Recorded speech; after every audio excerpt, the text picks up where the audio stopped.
Assalamualaikum warahmatullahi wabarakatuh. Sampai paham. Saya ulangi lagi ya, jamak qashar dalam sholat. Orang yang boleh melakukan jamak qashar adalah orang yang melakukan perjalanan atau musafir minimal perjalanan 80 km. Walaupun ada sebagian yang mengatakan 86 km.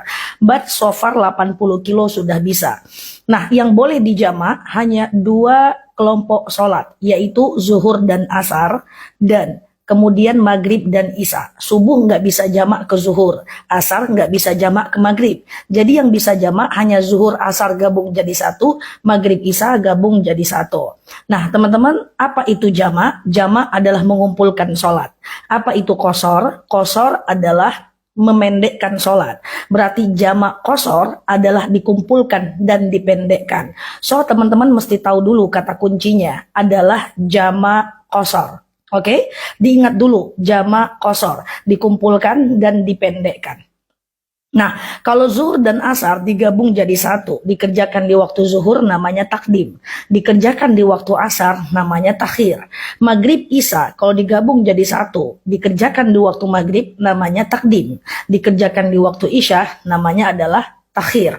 Yuk kita mulai. Tadi kata kuncinya adalah jamak qashar. Misalnya, kita mau melakukan perjalanan jam 10 pagi, katakan menempuh perjalanan minimal 200 km, misalnya dari Pekanbaru menuju Rantau Berangin, atau aku nggak tahu ya wilayah lain, mungkin dari Jakarta ke Bandung, apakah sudah 80 kilo? Kemungkinan sudah ya.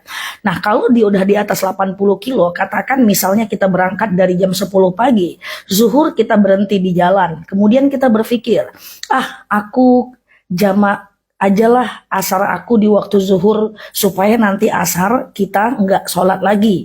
Artinya kita udah kerjakan asar kita di waktu zuhur. Kalau asar kita kerjakan di waktu zuhur, tadi kan namanya takdim ya. Sementara kata kuncinya adalah jamak qashar. Berarti jamak qashar takdim. Niatnya gimana? Niatnya gampang aja. Sengaja aku sholat jamak qashar takdim. Zuhur asar lillahi ta'ala. Udah sesimpel itu. Ingat kata kuncinya jamak qashar. Karena kita kerjakan di waktu zuhur adalah takdim. Berarti jamak qashar takdim. Sengaja aku sholat jamak qashar takdim zuhur asar lillahi ta'ala. Apakah perlu disebut rakaatnya? Boleh iya, boleh tidak. Karena qashar itu udah tanda dia dua-dua loh. Oke, nah artinya kita sholat Allahu Akbar, sholat zuhur 2 rakaat seperti sholat subuh. Salam kanan, salam kiri, sunnah iqomat, tidak apa-apa, lanjut asar 2 rakaat. Antara zuhur dan asar nggak niat lagi juga nggak apa-apa, karena niatnya sudah jamak. Oke, sengaja aku sholat jamak qashar takdim, zuhur asar lillahi ta'ala. Atau mau gaya yang kedua, kita nggak mau deh sholat zuhur, misalnya kita nggak enak badan, sakit perut. Nanti aja deh zuhurnya aku kerjakan di waktu asar. Oke, tadi kata kuncinya adalah jamak qashar. Zuhur, asar, kalau dikerjakan di waktu asar adalah takhir. Berarti gampang banget loh niatnya. Sengaja aku jamak qashar takhir. Asar zuhur lillahi ta'ala. Lakukan sholat asar 2 rakaat, salam kanan, salam kiri, lanjut zuhur 2 rakaat. Saya tidak rekomendasikan antara asar dan zuhur. Atau yang tadi takdim antara zuhur dengan asar, jangan ngobrol, jangan cerita. Karena dia jamak nggak boleh putus. Oke? Nah banyak yang nanya, Ustazah bukannya zuhur duluan? Zuhur duluan boleh aja, karena mengikuti rotibus sholat. Tertibnya sholat, tapi asar duluan juga nggak masalah karena menghargai waktu sholat. Tapi saya rekomen tetap asar yang duluan, biar gampang karena kita menghargai sholat yang pada waktunya. Oke? Nah, yuk sekarang kita dari maghrib ke isya atau isya ke maghrib. Misalnya kita berangkat dari jam 4, nyampe 4 sore, mau nyampe di tujuan jam 10 malam. Maghrib berhenti. Ya udah deh, aku kerjakan aja isya aku di waktu maghrib. Gampang doang.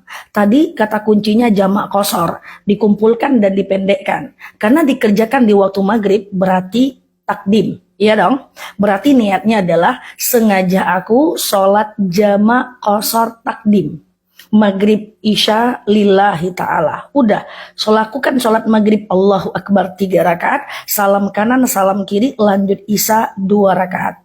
Maghrib kenapa nggak dipendekkan Ustazah? Nggak bisa, karena maghrib itu sholat ganjil. Kalau dijadikan 2, dia genap loh. Kalau dijadikan 1,5, tegak nanti berhentinya.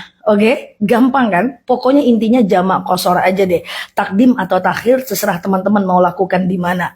Misalnya lagi kita nggak mau sholat maghrib, kita kerjakan aja lah maghrib kita nanti di waktu isya. So, kita nggak sholat maghrib. Oke, tadi kata kuncinya jamak qashar. Ya udah. Kalau maghrib kita nggak sholat, kita kerjakan di waktu isya, berarti jamak qashar takhir. Karena kalau di waktu isya adalah takhir. Berarti sengaja aku sholat jamak qashar takhir. Isya maghrib lillahi ta'ala. Lakukan sholat isya 2 rakaat, salam kanan, salam kiri, lanjut maghrib 3 rakaat. Antara satu sholat dengan sholat lain disunahkan iqomah, tapi tak wajib, hanya sunnah saja. Gampang ya? Teman-teman, ini udah aku buat beberapa bulan yang lalu videonya, udah dilihat jutaan orang. Teman-teman lihat ini supaya teman-teman bisa melakukan jamak qashar ini kalau teman-teman berada dalam perjalanan. Tidak peduli apakah teman-teman naik bis, naik pesawat, karena yang dihitung itu jarak, bukan kendaraannya dan bukan pula waktunya. Setelah ini kita akan bahas boleh nggak jamak dilakukan di mobil, di bis, di atas unta, atau seterusnya, insya Allah. Demikian Neloki di sini, like, share video saya ini, share sebanyak-banyaknya, karena kita nggak tahu siapa yang membutuhkan video ini. Yang belum follow, boleh follow kanal aku temani teman-teman. Kanal ini tempat kita belajar bersama. Neloki di sini, terima kasih telah menemani, sampai paham. Assalamualaikum warahmatullahi wabarakatuh.